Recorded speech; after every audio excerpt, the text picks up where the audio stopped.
যারা এটা থেকে অবাক হচ্ছে, অবাক হওয়ার কিন্তু কিছুই নেই। এই পর্যায়ে আসার জন্য দীর্ঘ 72 বছর পাকিস্তানের সাথে যুদ্ধ করতে হয়েছে আমাদের।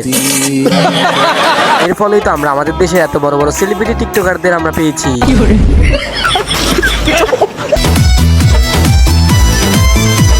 আমি বুঝি না খালাম্মা তো কেওড়া বেওড়া ডান্স দেয়, এত এনার্জি পায় কই? জানি না তো কাকা জানেন না, তাহলে আজকের পুরো ভিডিওই তো আপনার জন্য।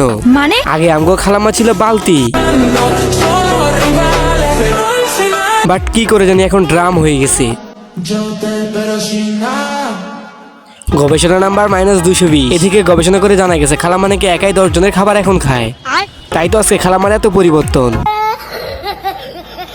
বাট সমস্যা নাই, আপনিও কি ওনার মতন টিকটকার হতে চান? তাহলে অবশ্যই ইনবক্সে মেসেজ করুন, তাহলে আমি আপনাকে একজন প্রফেশনাল ছাত্রী টিকটকার বানিয়ে দিব। তবে টাকা নিয়ে কোনো টেনশন নাই, টাকা মাত্র 2,20,000 টাকা।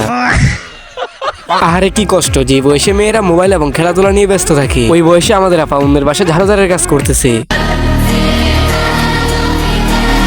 শুধু কি ঝাড়ু দিচ্ছে, তার সাথে অন্যের বাসায় ফ্রিজও পরিষ্কার করতেছে। আহারে এগুলো দেখে আমার খুব কষ্ট লাগতেছে, মনে হচ্ছে ভিডিওতে একটা স্যাড সং লাগাই। বাট না, আপুর পরিবর্তনটা দেখেন না, এখন উনি একজন প্রফেশনাল ক্রোম আবিষ্কারক হয়ে গেছে।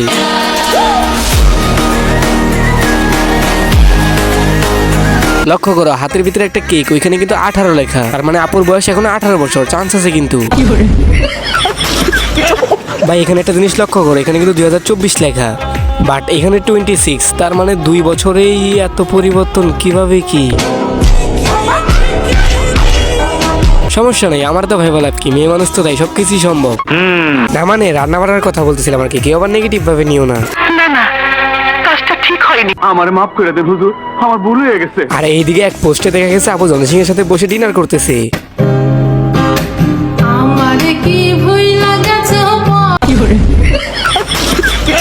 আমাদের দেশে এখন যে একটা অবস্থা, দিন দিন খালি মেয়ে টিকটকার বেরিয়ে চলেছে। বুঝি না তাদের পরিবার থেকে কি কোনো বাধা দেয় না নাকি? না মানে বাংলাদেশে যত ছেলে টিকটকার আছে তাদের সবার ক্ষেত্রেই শুনি তারা ভাইরাল হওয়ার পর আগে তাদের পরিবার থেকে কোনো সাপোর্টই করে না, বাট মেয়েদের বেলায় অন্যরকম, তাদের পরিবার থেকে ভরপুর সাপোর্ট থাকে। আসল কথা হচ্ছে এখন তো শেষ যমুনা ভাই, এগুলা কিন্তু এখন একটা স্বাভাবিক ব্যাপার ভাই। তো এটাকে রোস্ট করার কারণ ছিল আমার একটাই, যাতে এগুলা দেখে নতুন যারা টিকটকার আসছে তারা কিন্তু একটু মনের ভিতরে ডর পায়, যাতে মৃত্যুর পর এগুলোর সাথে ভোগ করতে হবে অবশ্যই। তো চলো আপুর সফলতার শেষ ভিডিও দিয়ে শেষ করা যাক আজকের ভিডিওটি।